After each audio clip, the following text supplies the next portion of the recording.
Hello 9th class student, this is Namrata Yadav and I am back with my new video. In our last video we have discussed about the uniform motion and non-uniform motion, and now we are going to discuss about the measuring the rate of motion. Okay, तो बात आती है कि हमें कैसे rate of motion निकालना है. Okay, तो अगर इसका तो सबसे पहले फिगर देखी जाए तो यहाँ पे आपकी बॉलिंग स्पीड लिखी हुई है किलोमीटर पर आवर. ओके, तो जो बॉलिंग स्पीड गिवन है वो 143 किलोमीटर पर आवर है अगर हम इस ए फिगर में देखें. ओके, तो 143 किलोमीटर पर आवर जो आपकी गिवन है, तो इसका क्या मतलब है?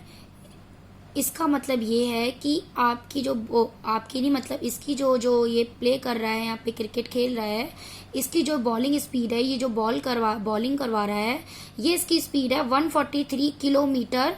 और कितने घंटे में? एक घंटे में. एक घंटे में 143 किलोमीटर की आवर से ये इसकी स्पीड है. ओके, तो इससे हमें पता चल रहा है उसकी डिस्टेंस और उसके टाइम के बारे में.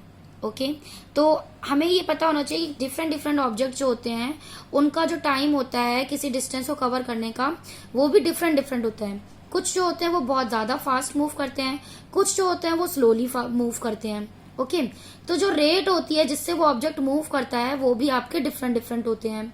राइट, तो जो डिफरेंट ऑब्जेक्ट होते हैं वो आपके पर कभी कभी सेम रेट से भी आपके क्या करते हैं, मूव करते हैं. ओके, तो एक तरीका है जिससे हमें रेट इसका मेजर करना बहुत इजी लगता है, यानी रेट ऑफ मोशन जो है हम उसे इजीली आप क्या कर सकते हैं, निकाल सकते हैं.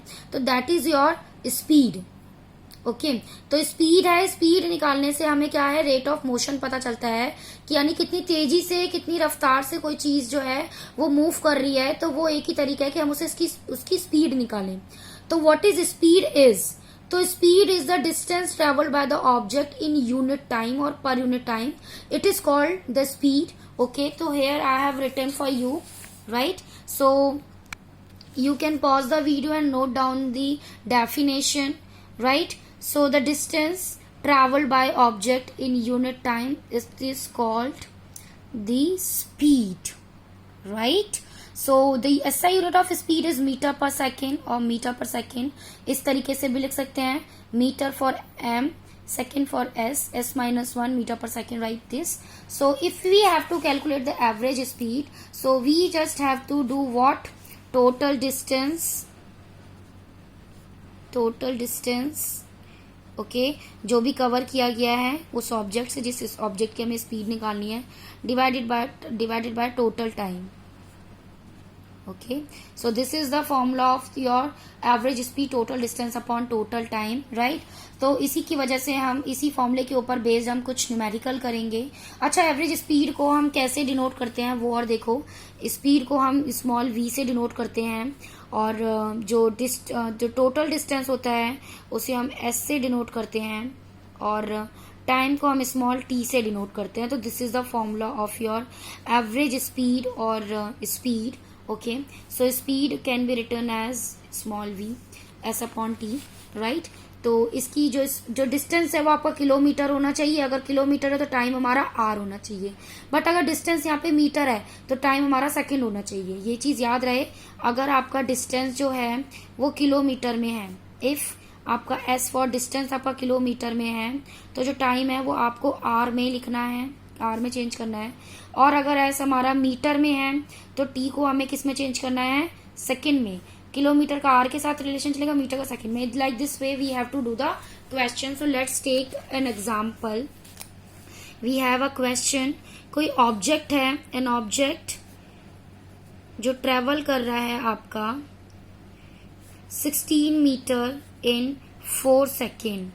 ओके, और फिर क्या कर रहा है, फिर अनदर आपका अनदर जो है 16 मिनट जो है वो 2 सेकेंड में क्या कर रहा है, कवर कर रहा है. 2 सेकेंड्स में कवर कर रहा है.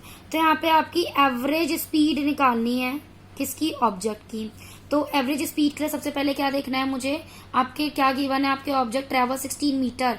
ये 16 मीटर यानी डिस्टेंस गिवन है. पहले तो ये डिस्टेंस गिवन है 4 सेकेंड, ये आपका टाइम गिवन है. ठीक है, ये आपका डिस्टेंस गिवन है. फिर ये दोबारा आपके तय कर रहा है कितना, 16 मीटर, ये भी डिस्टेंस है. और ये टाइम। तो यहाँ पे हमारा एवरेज स्पीड का फॉर्मूला क्या होता है? एवरेज स्पीड का फॉर्मूला होता है total distance upon total time. तो मैं क्या करूंगी, सॉल्यूशन जो टोटल डिस्टेंस है वो निकालूंगी सबसे पहले। टोटल डिस्टेंस कितना हो जाएगा, 16 मीटर पहले चल रहा था, 16 मीटर बाद में चला है, तो ये हो जाएगा आपका 32 मीटर, राइट। अब टोटल टाइम भी निकालना है हमें, ठीक है। तो टोटल टाइम कैसे निकालेंगे, 4 सेकेंड, वो पहले 16 मीटर के लिए चला था, फिर 2 सेकेंड चल रहा है, तो 4 + 2 तो हो जाएगा 6 सेकेंड्स। अब ये मीटर ये सेकेंड है, हमें चेंज करने की जरूरत नहीं है, ये ध्यान देना, ये मीटर ये सेकेंड है, चेंज करने की जरूरत नहीं है। तो अब देखो स्पीड का फॉर्मूला क्या होता है, distance upon time, s upon T. तो s हमारा कितना आया 32 और ये क्या हो जाएगा आपका टाइम 6, ओके।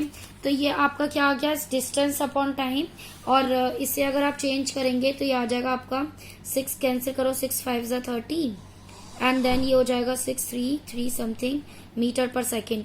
तो ये इसकी स्पीड आ जाएगी। तो ये एवरेज स्पीड आपकी यहाँ से इस तरीके से कैलकुलेट करेंगे।